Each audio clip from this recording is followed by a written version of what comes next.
ખેડા શહેર બેટમાં ફેરવાયું। ખેડા શહેરના તમામ રોડ પર ઢીચણસમાં પાણી ભરાતા જનજીવન પ્રભાવિત થયું છે। વાત્રક અને શેરડી નદીનું પાણી ખેડા શહેરમાં ઘૂસી ગયું। સતત 3 દિવસથી ખેડા શહેરમાં તમામ વિસ્તારોમાં પાણી જ પાણી છે।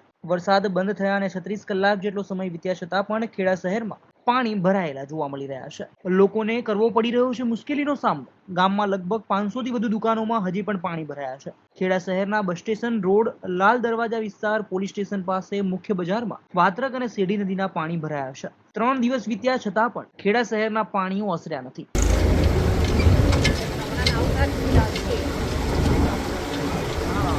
ખુમાનસિંહ ગગુભાઈ ચાવડા, હરિયાણા।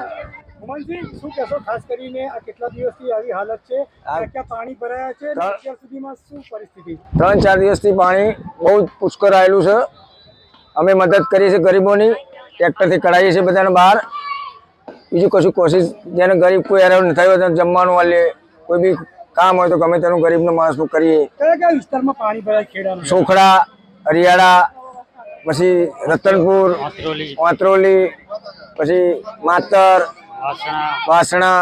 ખેડાની જો વાત કરીએ, ખેડા સિટીમાં અત્યારે શું હાલત છે? ખેડા અત્યારે બહુ ખરાબ હાલત છે, બહુ ભયંકર હાલત છે। કોઈ દુકાન ખુલ્લી નહીં, કોઈ કરિયાણાની દુકાન, એટલે બિચારા ગરીબો બેદરકાર થઈ ગયા છે, ઘર થઈ ગયા છે।